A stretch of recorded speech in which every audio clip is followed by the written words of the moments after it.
Follow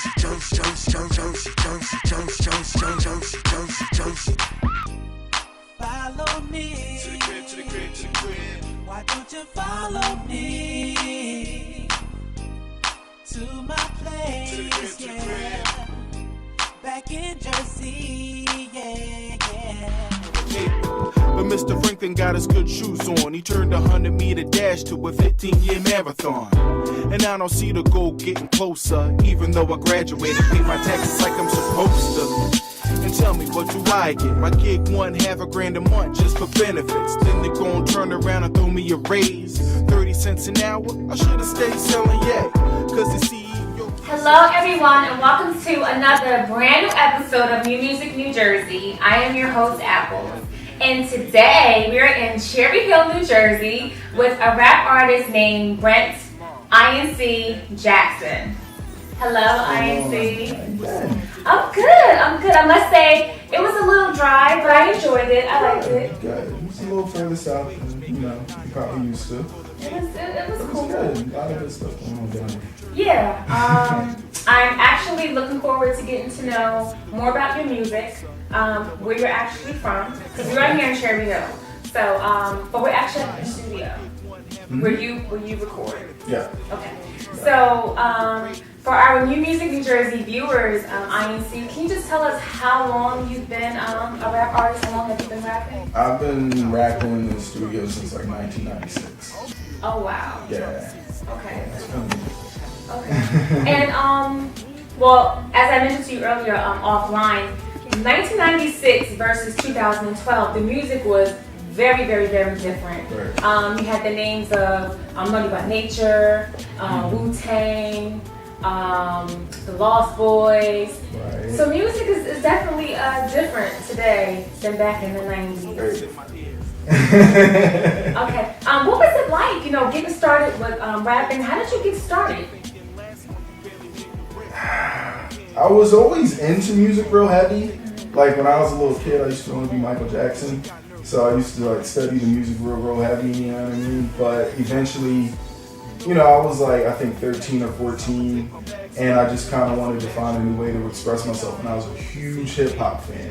So I just wanted to like, hell, let me try it, got some paper, got a pen, and I just started writing, and it worked from there, I've just been doing it since. And besides Michael Jackson, you say, hip hop artists, what were some of your favorites back then in the 90s that, kind of maybe really, really inspired you to keep going with it? My biggest inspirations, Pop, Outkast, real big on Biggie, DMX, I love. It's a lot of Tim J, of course, Nas, what everybody says. I was a big Bone Thugs and Harmony fan. Still a big Bone Thugs and Harmony fan. Yeah. I love Bone. Real different, you know what I mean? But there's a lot to list. But those were probably the primary on repeat CDs I had, you know what I mean? Okay. And back then, were you always a single artist, or did you ever hook up with a group, or? I started rapping with my man Shifty and Sprawl Bangowitz. They around here. But yeah, eventually it got easier for me to be a solo artist versus working in a group. But we used to all work together and do our little thing. We kind of just, we were each other's support system, So it was a nice start out, but eventually you gotta see your own vision and walk your own path. We still support each other a lot though. They're involved in everything I do.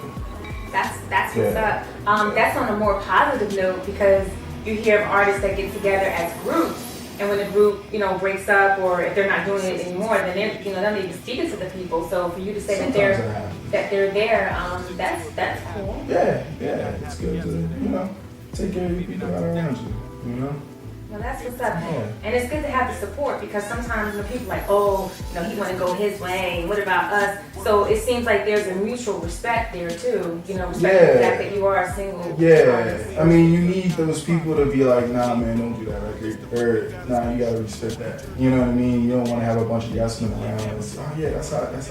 And it's not, so you always gotta have those people that keep it 100% with you. So I'm glad that they're there with me. as far as I did get a chance to listen to quite a few bit of your songs on Reverb Nation, INS, and let me just spell INS how he has it spelled. If you guys want to Eyeinsee, I'm sorry, I want to say INS so bad. It's Eyeinsee. See, this is why I gotta tell you guys the spelling. It's EYEINSEE, literally INC. It's not INS. It's not INS. I'm sorry, honey. That's all right. And he's also on Facebook. If you guys want to look him up, it's Brent BRENTINS Jackson. You said INS again. Okay, I'm sorry, you guys. You could also just go to EYEINSEE.com and you can find all my material on there. All my links to YouTube, Facebook, Twitter, Tumblr, whatever you want to find is all on there. So that's my central. Okay. All right. So now let's get back to you as an artist. Mm-hmm. When you are looking to, let's say, do a song, how does the writing, like, how do you start with the writing process? Like, is it just that easy, just like to just start writing and there's a song, there's the beats? Like, how does the process of INC goes when he's about to do, like, get his songs together? I'll come across, I usually come across the beat first, or sometimes it might even be a song, like an 80s song or a 70s song that I like, and I might want to remake and do my own rendition. So I'll loop it up or just take the beat, sit it in the studio. I got my own little home studio that I use for the most part. So I'll just sit there. I don't write anything down. I just do it off the head. And then, yeah. Or, you know, a lot of people do it now. It's not even that fancy anymore. But Well, I think it's fancy because I can't do it. I have to write. Once you've been writing music for so long, you know how you write music. So eventually it becomes easier than having to actually write down your lyrics where you can hear it in your head. You know, because a rule of thumb for me used to be never write down your hook. If you have to write down your hook, it's not catching up for people to remember it off the first time hearing the song. So eventually my lyrics follow the same pattern. Where, yeah. Your musical influences when you are researching, because listen to your music, you definitely do some research. You're not just like picking random beats, your songs aren't random. It's not like things that you hear every day. It kind of makes like, whoa. I heard one song, it was a love song remix, but we'll talk about that a little bit later in the show. But if you could just tell me, like, overall, your musical influences and how they play a big part in your, making your music and your songs. Yeah, I mean, it's not as scientific as it may seem. Like the love song remix I did, I was at the gym working out and it came on the loudspeaker and I heard it and I was like, that's a good song. So, I just found it, cut it up, do what I do to it, But I get influences from, like, I like music in general, so I tend to, go for anything that sounds good. Like, I'm real big on, like, samba, bossa nova, jazz, rock. I'm big on everything. As long as it sounds good, I feel like I can make a song out of it too,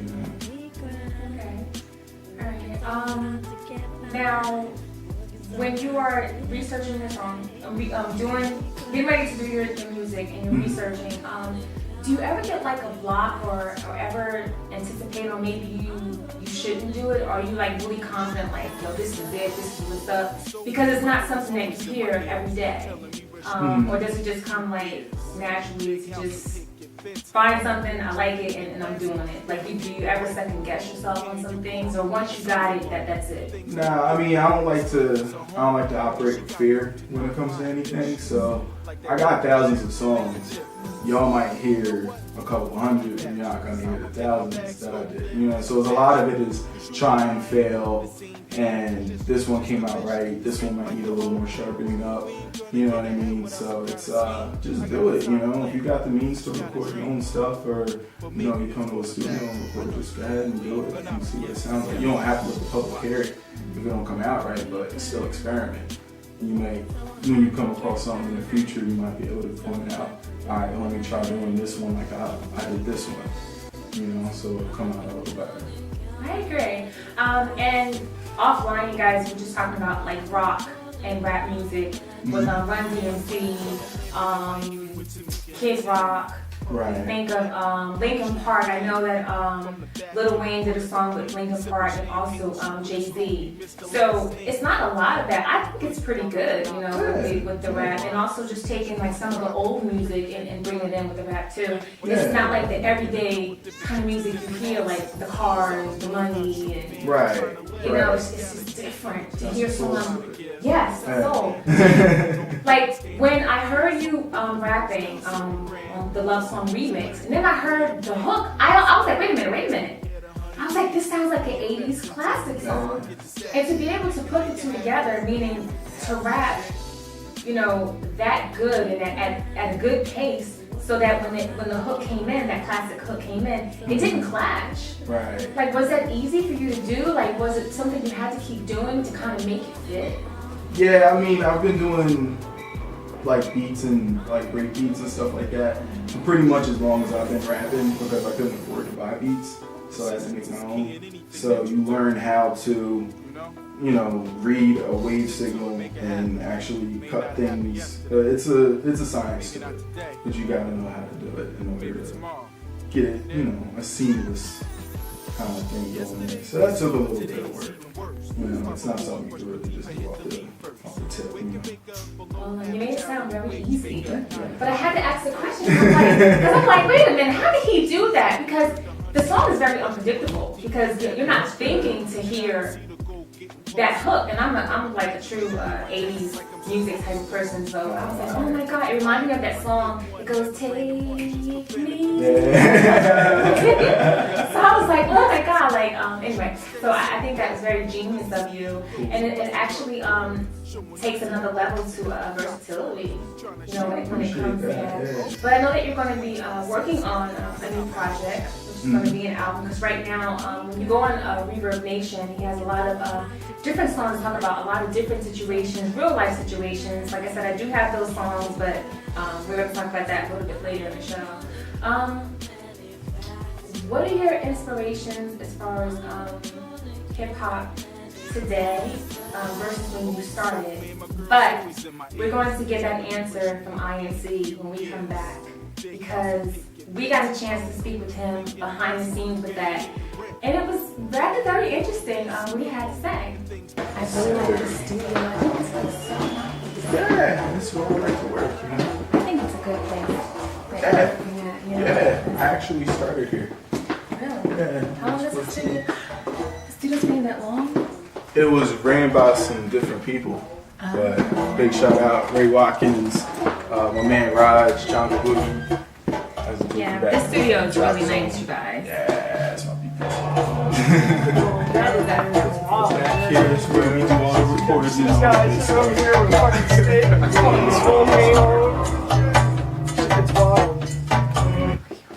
Lamping in my ampy with Tamika and Tammy, puffing on a fat one, polishing my Grammy, moving from the back to the front of the plane, sipping champagne, stewardess call me Mr. Last Name.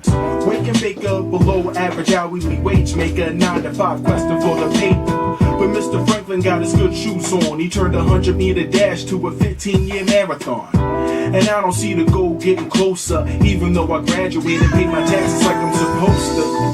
And tell me, what do I get? My gig won $500 a month just for...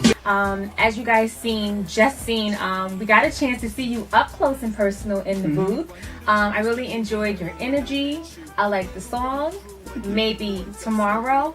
Can you just tell us a little bit about that? I mean, what's the background to that? I mean, it's a relationship song, right? It's a life song. It deals a little bit with relationships, a little bit about work, chasing your dreams and ambitions. It's basically just a song for anybody that's, you know, trying to go from the current level that they're at into a better level. So once it's all said and done, I got my homegirl Elena Charis about to sing the hook on it. It's gonna be real dope. I think it's something everybody can enjoy and relate to. Well, I like the title, Maybe Tomorrow. And I think with chasing dreams and, you know, pursuing your goals and the things that you set out to do in life, if you cannot, or if it doesn't happen today, Yeah, maybe tomorrow. Then maybe tomorrow. That's it. It's the push. Okay, so I did get a chance to listen to You Move Me. Okay. Featuring Andrea Lindberg. Yeah, Andrea Lindberg. I like the song. You bring out my She's a great vocalist. I'm a big fan of her. Yes. I love the melody. Can you please tell us a little bit about that song? That's a record. I fell on that record. It's a record I sampled called Ocean Lullaby. That's on Andrea's CD. That's called Burrow Songs. So you should go cop that. But I heard the record, I fell in love with it, and I wanted to, add my cadences to it. So looped it up, threw the sample, threw the vocals on it, and it's good. Andrea actually heard it, and she didn't sue me, so I'm happy. Oh, well, I'm glad she didn't, because that was actually a really nice song. And now let me just back up a little bit. Now, this artist, he didn't know the artist. He did not actually meet up with her and they recorded the song together. He actually sampled her into his song. But when you listen to it, her voice sound is so real that you don't know that it's already like a song already. Like, it just sounds like a young lady who's actually singing right here with you. Yeah.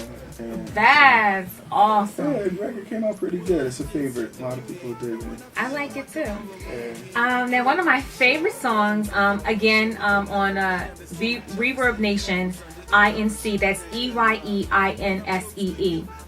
The Love remix.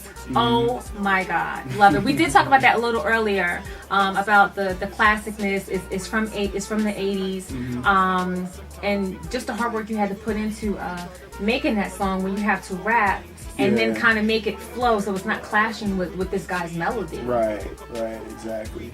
But I mean, to me that's where hip hop comes from. You know what I mean? When they were out in the park with the turntables and everything like that, you had to take the break in the song and loop that over for the b-boys to dance to, or for the MCs to rap to. So I'm just sticking to tradition, you know what I mean? If I find a nice break, I expand my horizons now. It might not just be funk or soul or whatever. I'll go from rock to classical to anything, to hip hop.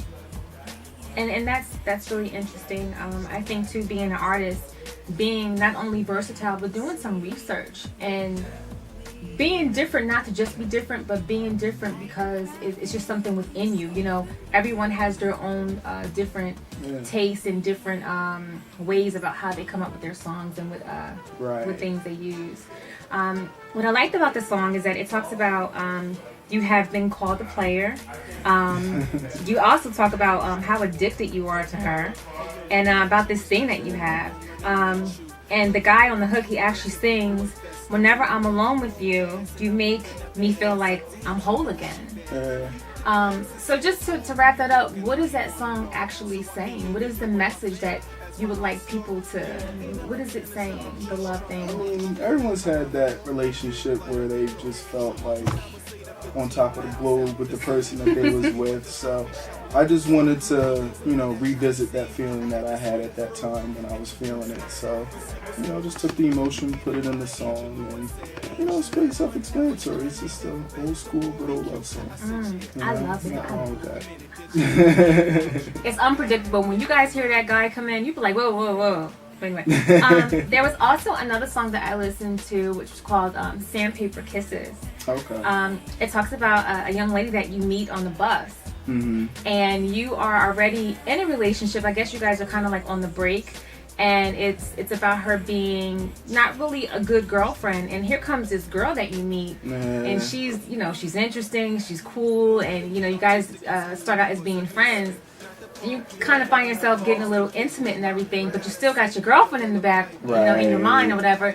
Just tell us a little bit about Sandpaper Kisses. Is that something that you experienced? Kinda, a little bit.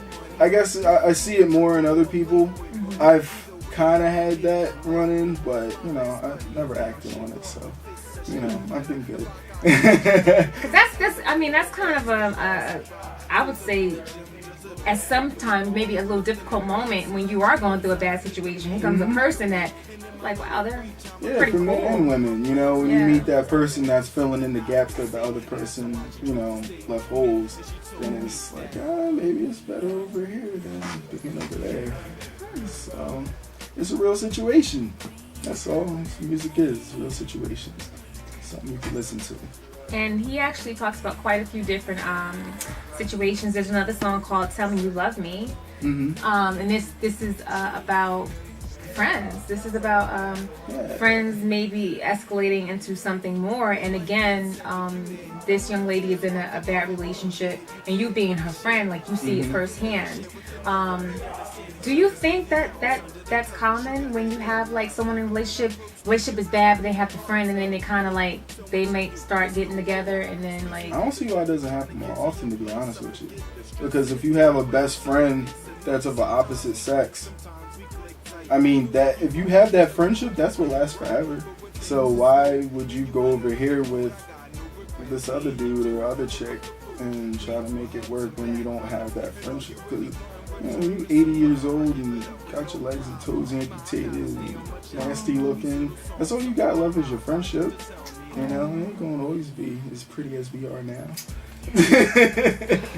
You know? I agree. My curls aren't gonna last. They're not gonna last forever. It's all temporary, you know? So, yeah, it's actually something that this dude in school used to tell me. One of the campus security guys, he was like a big spiritual dude. He was, you know, don't marry for looks, marry for personality. Wow. You know, and that's true. So that song kind of works with that idea. Yeah, I would guess that would be kind of hard because you're kind of like going back and forth, and you see this person is hurt, they're in a relationship, you're the best friend, you're giving advice, and you don't want to see your best friend hurt, you know what I mean? But then it's like you have like a chemistry where it's like, you know, there's an attractiveness there, and you want to rescue them, you know? You want to be the hero. Yeah, exactly. Chemistry is very important. So I think that's really good. Also, there was a song called "Windows to My Soul." I really like that one. And you get pretty deep on some things. I felt like, I don't know where you were at this place when you wrote this song, but if you can just tell me, because I just want to quote a couple of things that you did say. And this is one of my favorites. Go hard or go home. And again, guys, this is a song called "Windows to My Soul." Go hard or go home. Speaking about hip hop is dead. Of course, competition, because that's out there. Competition. Right. Who's up now? Who's going to be up next? And what have you? Also, speaking about Lil Wayne not being as great as he has been. This one was kind of crazy. Drake. Speaking about Drake rapping country grandma, and he's from Canada. And then you're saying Rick Ross will lie to you. Please elaborate on those things, and where were you at when you wrote this song, Windows? I mean, that was the last record I did for that mixtape, and I was kind of at a pivotal point in life, because my older material, like the new material I'm coming out with, is gonna be, I don't want to see, I guess, more mainstream friendly. It's still gonna be quality music behind it, but there's certain edges that I had to, you know, you can't go through like this and other artists and really expect to get to a higher plateau, you know what I mean? Especially when you're in an indie situation, other artists can help you or they can hurt you.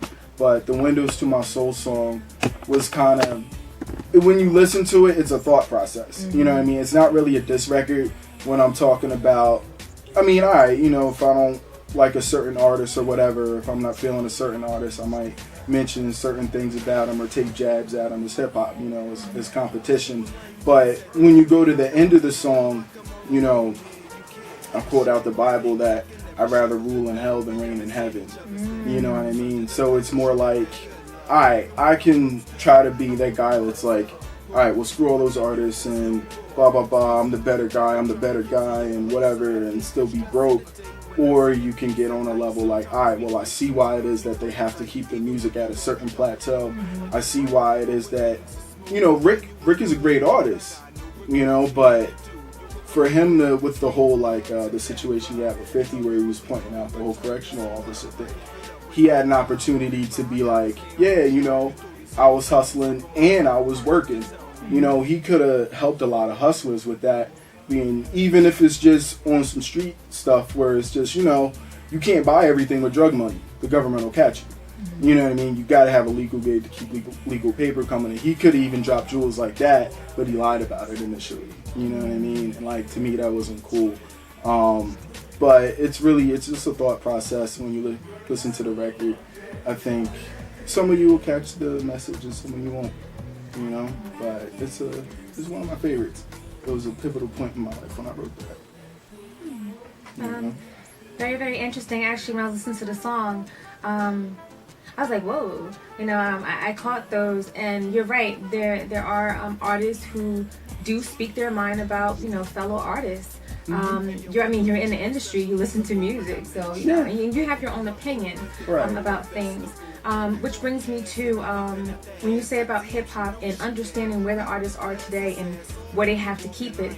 A lot of people feel that it is very commercialized because it's not like the 90s music. It's different. It's not. We don't have a lot of those groups that we had. Like I mentioned earlier. Today you have like cliques, but they're not like groups. You know what I mean? It's not like the Lost Boys. It's not like a Tribe Called Quest. You know what I mean? It isn't like many MCs in like an actual group. It's like a whole like clique, and then like Young Money. To me, that's a clique. It's not like a group. Different renditions of Little Wayne. And that's 2012 now. And then groups back in the 90s were actually groups, but today we have cliques, we have entourages, we have labels, and then whatever. So I don't know. That's really, really cool. I wanted to talk to you about just the artist and business, because we talked offline about being an artist, but some artists getting caught up in the flashy part of it. Can you just tell me a little bit how you feel about that, and how maybe a lot more artists should be taking it as a business rather than just the flashy stuff that they see in front of them? Yeah, you gotta, as an artist, you have to have a good understanding about image. If we met at a big multi-million-dollar mansion, whoever watches the show would think I'm rich, because we're at a mansion. So a lot of it is smoke and mirrors. And when you got the little 13, 14-year-old kid at home looking at it and, oh, it looks so great, I want to be like him, and blah, blah, blah.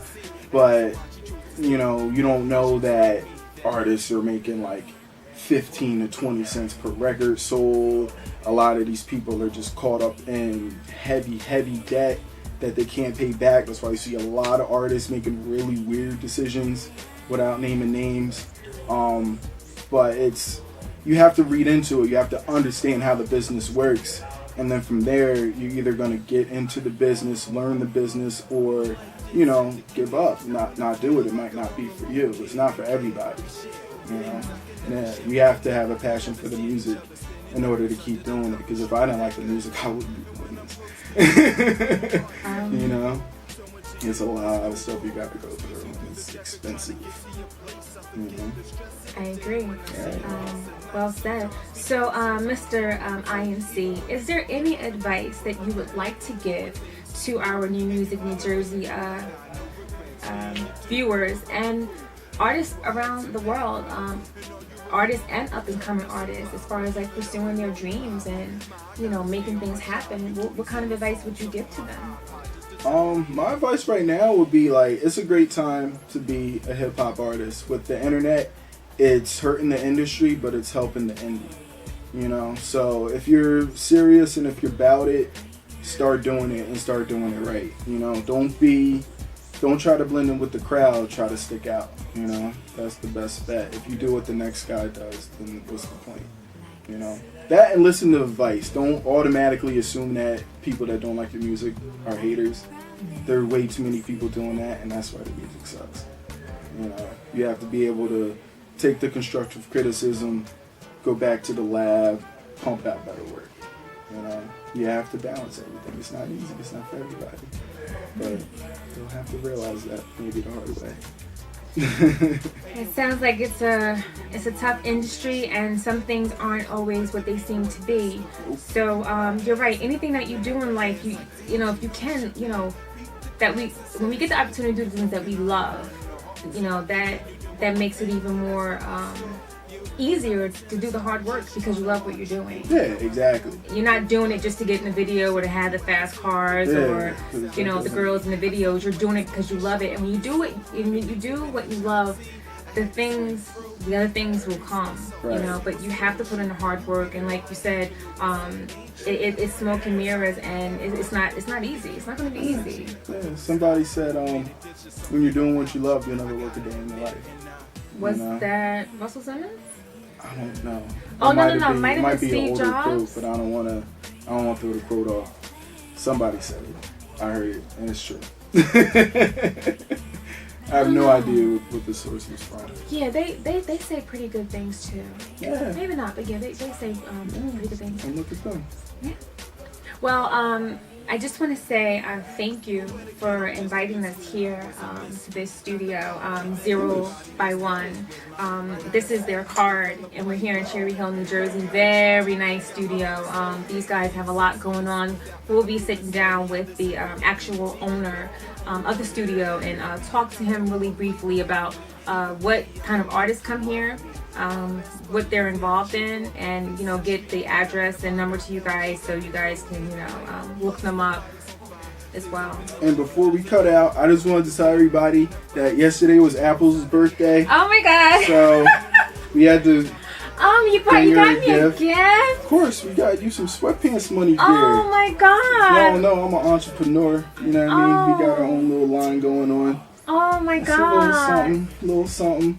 So that's for you. Thank you. Eyeinsee, thank you. I didn't know that this was. Wait a minute. This is for me. Oh my God! I didn't know. Oh, I love these people. Oh, I love these kind of t-shirts. There you go. How's it look, you guys? Oh, I love this. If you want your own, go to eyeinsee.com. For sale. Yes. Eyeinsee.com, ladies, if you want this. I actually have a couple of t-shirts with this brand, and they fit really, really nice. Very comfortable, very smooth, and they fit, you know, very well. Thank you so much. I have to give them a hug. Thank you. Of course. All right, so on that note, you guys, we're going to head up out of here because we done sat down, got up close and personal with Mr. Eyeinsee himself. We done saw him in the booth. We done got his music influences. We done talked so much about what he's doing in his different ways of how he does his music, and I have enjoyed every bit of it. Thank you.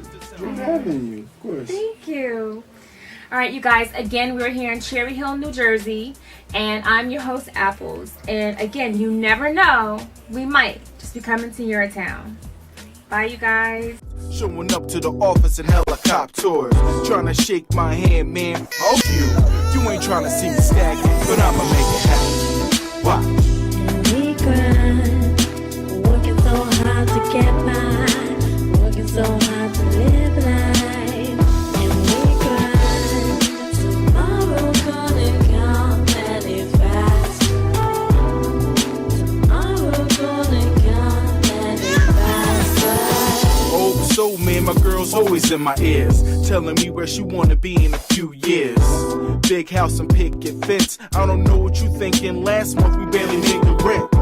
Paying your car note and a student loan. If things don't get better, this hood is her home. And she got nerve to knock my ambitions. Like that damn degree will make a difference. You know what? You don't want to earn your bachelor's. I'ma take my bags.